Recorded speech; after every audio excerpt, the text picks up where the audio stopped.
बहुत प्राचीन समय की बात है। हिमालय पर्वत के राजा हिमवान और रानी मैना के घर एक तेजस्विनी कन्या का जन्म हुआ।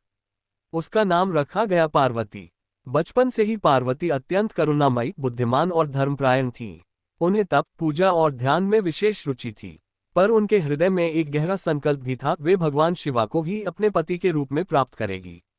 कहा जाता है कि पूर्व जन्म में वे सती थीं, जिन्होंने अपने पिता दक्ष के यज्ञ में शिव का अपमान सहन न कर पाने के कारण देह त्याग दी थी।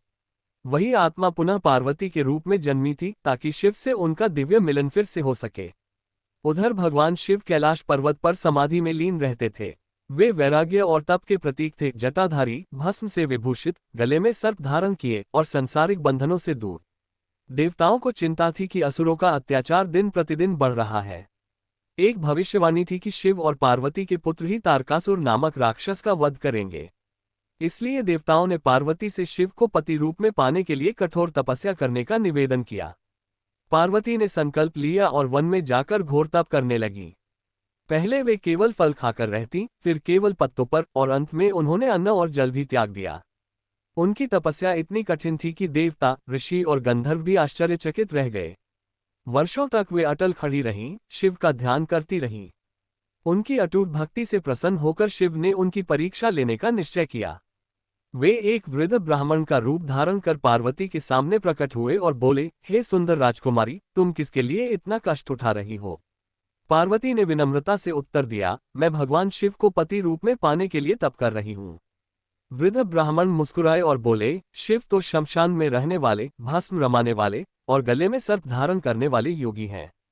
वे राजसी जीवन के योग्य नहीं। तुम जैसी राजकुमारी उनके योग्य कैसे? ये सुनकर पार्वती के चेहरे पर दृढ़ता आ गई। उन्होंने कहा, आप चाहे जो कहें, मेरे लिए शिव ही सर्वोच्च हैं। उनका वैराग्य, उनका करुणामय हृदय और उनका सत्य ही मेरे लिए सबसे बड़ा सौंदर्य है। मैं उन्हें ही अपना पति मान चुकी हूँ। पार्वती की अटल श्रद्धा देखकर शिव अत्यंत प्रसन्न हुए। वे अपने वास्तविक दिव्य रूप में प्रकट हुए, त्रिनेत्रधारी, चंद्रमा से सुशोभित, गंगा को जटाओं में धारण किए। उन्होंने कहा, देवी, तुम्हारी भक्ति और समर्पण ने मुझे जीत लिया है। मैं तुम्हें अपनी अर्धांगिनी के रूप में स्वीकार करता हूँ। ये सुनकर तीनों लोकों में आनंद छा गया। हिमालय में भव्य विवाह की तैयारी होने लगी। देवता, ऋषि, गंधर्व और अप्सराएं सब इस दिव्य विवाह में सम्मिलित हुए। स्वयं ब्रह्मा और विष्णु ने आकर आशीर्वाद दिया। विवाह का दृश्य अद्भुत था। एक ओर राजसी वैभव, दूसरी ओर शिव का साधु सन्यासी स्वरूप। पर जब पार्वती ने वरमाला पहनाई, तब शिव ने भी राजसी रूप धारण कर लिया। ये केवल दो व्यक्तियों का विवाह नहीं था, ये शिव और शक्ति का मिलन था। शिव बिना शक्ति के शव समान है और शक्ति बिना शिव के दिशाहीन। दोनों का संगम ही सृष्टि को संतुलित रखता है। आगे चलकर उनके पुत्र कार्तिकेय ने तारकासुर का वध किया और संसार को अत्याचार से मुक्त किया। शिव और पार्वती का जीवन प्रेम, विश्वास और संतुलन का आदर्श है। कभी वे कैलाश पर ध्यानमग्न रहते, तो कभी माता पिता बनकर गणेश और कार्तिकेय का लालन पालन करते। उनका संबंध केवल पति पत्नी का नहीं, बल्कि मित्रता, सम्मान और समानता का प्रतीक है। ये कथा हमें सिखाती है कि सच्ची भक्ति, धैर्य और अडिग विश्वास से असंभव भी संभव हो जाता है।